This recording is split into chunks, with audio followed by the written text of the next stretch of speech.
Millions of dollars are suddenly gone missing from Jamaica public purse, leading to the investigation of 8 politicians for illicit enrichment. Under the law, illicit enrichment has to do with a public servant owning assets disproportionate to their lawful earnings and is unable to explain to the authorities how they got such assets. In its 2022-2023 annual report, the Integrity Commission (IC) said 6 parliamentarians were being investigated for illicit enrichment. 1 year later, in the 2023-2024 report, 2 more parliamentarians have been added to the list, turning the narrative now to the illicit 8. These are the top 5 biggest crooks who are stealing billions of dollars from Jamaica public purse. First person, Juliet, the person who was supposed to cover all of this up. A special report is tabled on the matter that the country is waiting to hear, the illicit 6. That would come to the House and go on a point of order, I do not know of what you're speaking, member. It's up. I don't know. No. The country is waiting to hear, the illicit 6. Remove that comment. Please remove that comment. That comment is inappropriate, doesn't belong in the House, and is not included in any document submitted in this honourable House. And there was a concern about individuals being on a committee who are subject of the report. The Speaker's ruling, member, with absolute respect, is final in this regard, both from myself and the clerk, that we are in dialogue and wish to say nothing else. The Speaker is not always right, but the ruling is always final. I do not know of what you're speaking, member. It's up. I don't know. No. The country is waiting to hear, the illicit 6. Remove that comment. Please remove that comment. That comment is inappropriate, doesn't belong in the House, and is not included in any document submitted in this honourable House. And after doing all of that to try and cover this up, the truth had to be revealed in the end. I have taken a further decision to today table the reports. All illicit behavior. And even though the reports were tabled, it was done in private to keep it on the low. But there is some very important information that you need to know. This is the property of the Kobe properties over there in St. Thomas. And I'm getting to understand that this property, Kobe property, yes, was originally owned by the grandparents of Melissa Silvera. However, Melissa Silvera's grandparents lost these properties in the 90s due to the Finsack debacle. Yes, however, the granddaughter, Melissa Silvera, was going through the process of acquiring these properties.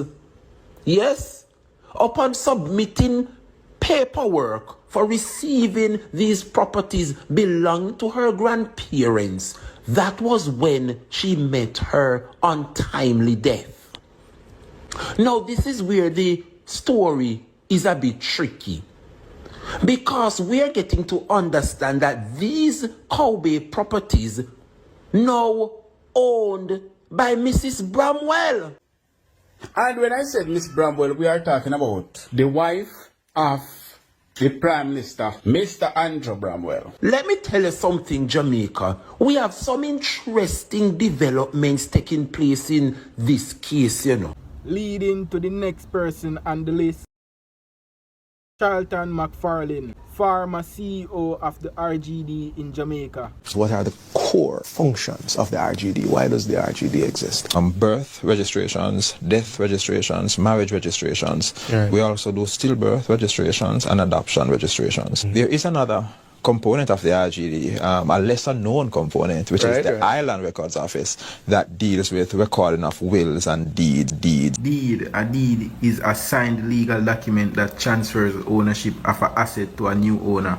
So the RGD deals with wills and deeds, and the former CEO is Charlton Mc. Key note, Charlton Mc turned in himself after the report was put out. This man will be sentenced in May, allegedly. For Charlton Mc, Chief Executive Officer, from the RGD staff as they bid farewell. And now, Juliet name popping up on other people's property.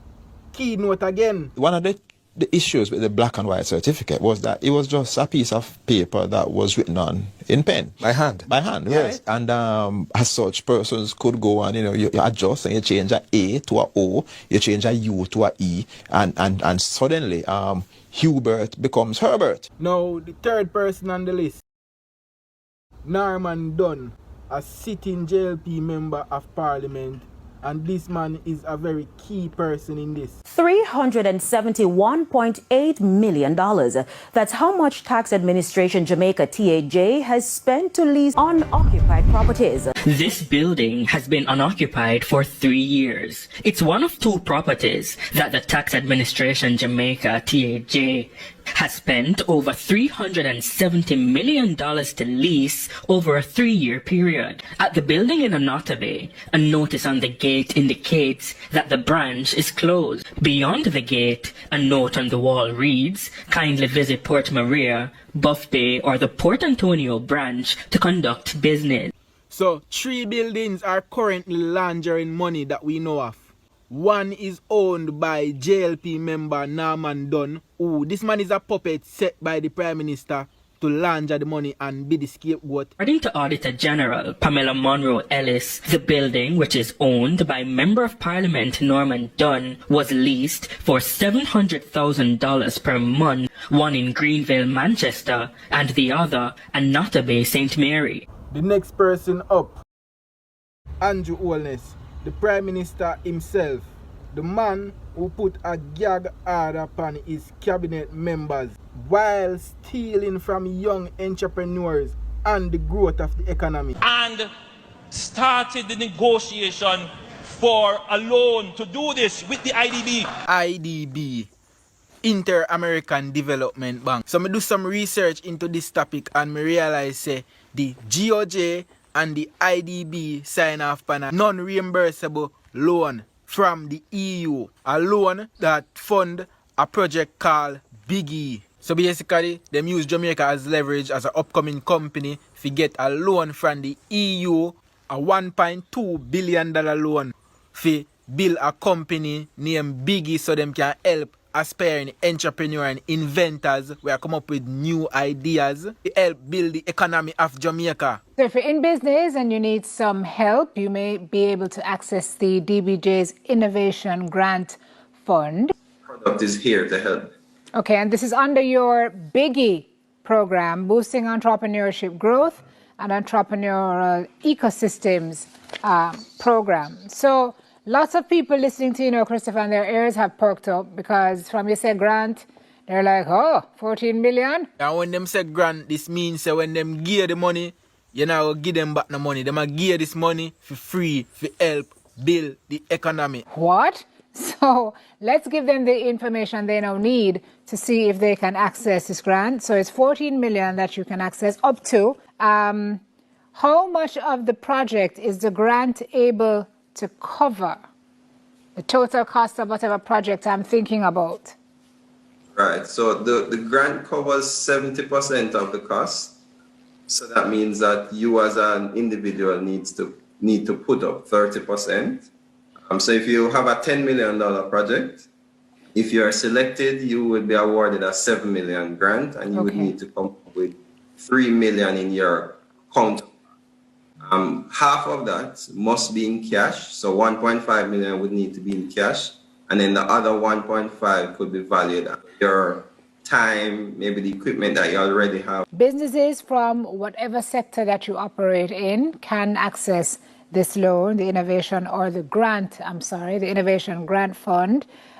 It is a requirement to have an innovative product, service, or prototype to apply for this fund. So you must have an innovative product, service, or prototype to be eligible to apply for this fund. And by innovative, the DBJ says a new or original and more effective product or service. The innovation product or service should be at the idea stage where a prototype has been created. So many businesses right now need the help, and if you can access up to 14 million to grow your business at this very, very difficult time, then it would be a good thing for you. And to apply, So what other criteria would there be, Christopher, for us to apply? So 7 years, making between 75 and 150 million. If the EU send the money to Jamaica to give Jamaicans loans to start up new innovation, as you say, ideas, it have to be at the idea stage, as you say. And by innovative, the DBJ says a new or original and more effective product or service. The innovation product or service should be at the idea stage. The innovation product or service should be at the idea stage where a prototype has been created. How come as idea where be a prototype? All of these type of words, there be a prototype. I go in a business when new, a new startup business where is a prototype. I look at idea, you see me. Oh, it's going to be 7 years old and I make how much millions of dollars if it make this a requirement, sir. Apply. So 7 years, making between 75 and 150 million. So 7 years, making between 75 and 150 million. How the country going to develop? This current government is the most manipulative and lie government. I was born in Spanish Town, grew up at 56 Summerland Road, in a boardhouse, 1 bedroom. 5 minutes later. I was born in a 2-bedroom boardhouse, just down the road from the Grassyard Market. My father is still a farmer, and my mother is a retired civil servant. Damn. I've always said to people, do not trust the words of politicians. Oh, you're born in a 1 bedroom. In a boardhouse, 1 bedroom. And then you reach in a 2 bedroom. I was born in a 2-bedroom boardhouse. Oh my man. No assets declared. Minister, your statutory declarations have not been certified by the Integrity Commission. You know, the implication of this goes far and wide.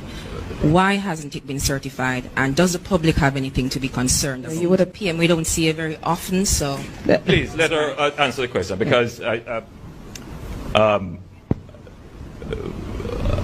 it relates to my integrity declarations, I do hope to be able to respond to them before the end of this week.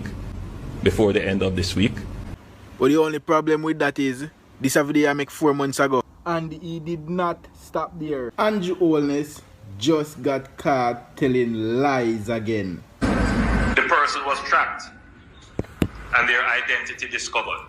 5 minutes later. There is no tracking of people. There is no tracking of people. When me say lie can done over yasa, don't think a joke me I make. As we protect the rights of our people and protect the right to freedom of expression and speech, that at the same time it is grounded in truth. And I think the goal of everything that we are doing is ensuring that we are in an environment that is based on truth. That is what it is about. And so there is no tracking of people. The person was tracked and their identity discovered. Now he is telling lie about the needs and the cashless system. there is no attempt by the government to remove cash, meaning paper money, from the system. 5 minutes later. Very soon, this position of a human being exchanging cash and so on, that is going to disappear from the banking system very soon. Remember to like and subscribe, because this is just about to get crazy. We are working with the Supreme Court, but this process has now gotten a significant kickstart, again through the National Identification Systems project. The National Identification System is designed to increase the level of transactions that take place. And you know when an economy is booming, when it is growing, you can just measure transactions, just the number of transactions that are taking place. What we're trying to do as a government, one, is to create this system, make it very strong and robust and integrous, that it can stand up to intense usage.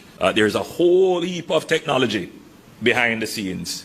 You can get in contact with the servers to verify identity, that information can be exchanged. All of that is happening in the background. The public may not be aware of it. How did this assist in the working environment inside the RGD? The analytics that it generated for us also assisted us in becoming much more efficient at what we do. Just about a month ago or thereabouts, the Prime Minister would have signed a massive deal to digitize on a large scale our records. Mr. Holness says the MOU will bring significant benefits to the Jamaican people, including reduced bank charges and using only one form of identification when doing transactions or opening accounts. Mr. Holness says that operating digitally reduces the cost of operations.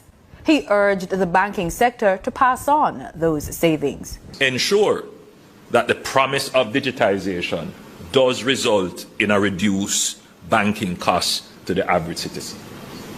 The next person on the list, Nigel Clarke, Finance Minister of Jamaica. Keynote again, Keith Clarke. Some of you might know Keith Clarke, but for who don't know, Keith Clarke died during the Dudus extradition. And the weirdest part about this is not that Keith Clarke also has the same last name as Nigel Clarke.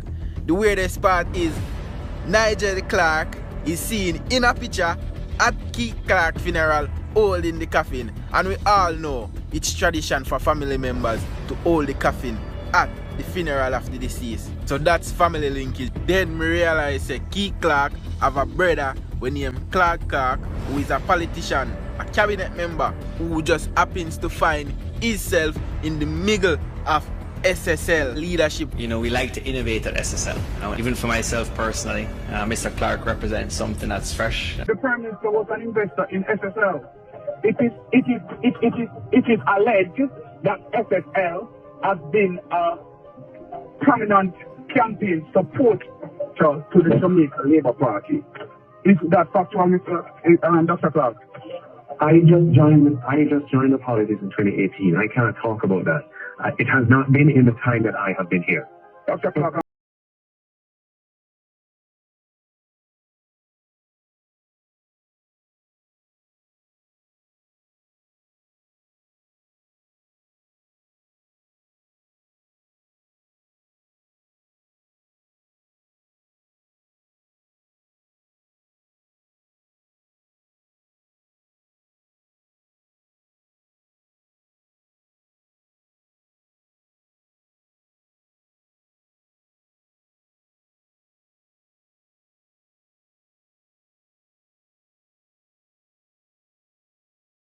Documents and you're missing the point, right, sir. First of all, the man making point. How the man fi miss him own point and him make the point? You're saying that the Jamaican government stole money. I mean, that is something that the Jamaican government is in power to oversee what's going on, and you are the finance minister, and $3 billion of your money came out of your house, and you don't know nothing about it. No, sir. It's a private entity that had a bad actor who stole exactly money. But however, you are asking public entity, the citizens who are public citizens, to repay the salaries of a private company that stole $300 billion. Make it make sense when the people are suffering. No, stole $3 billion. Stole $3 billion. No, so what, sir? $3 billion. That's what I said. $3 billion. That's a lot of money for you to not know. Yes. No, sir. Do you want the investigators to find the culprits and bring them to the court? I do believe that you all know the culprits. Yeah. I've seen a lot of citizens speak out against Prime Minister Holness, and instantaneously they are found and located. So don't tell me that $3 billion of your money got removed from the country and you are a finance minister and you have no knowledge to it. If it is that you had no knowledge to it, then the recognition should be put in. Clarke Clarke, who is a politician, a cabinet member, who just happens to find himself in the middle of SSL leadership. You know, we like to innovate at SSL. You know, even for myself personally, Mr. Clarke represents something that's fresh. Why is it so important?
Sorry, $200 US we're talking about.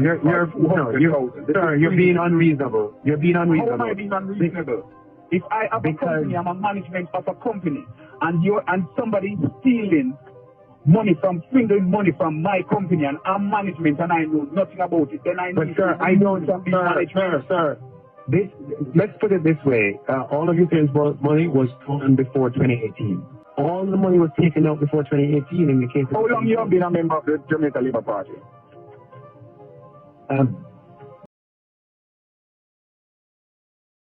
And also remember, don't believe not what I'm saying in this video. This video is all for entertainment purposes.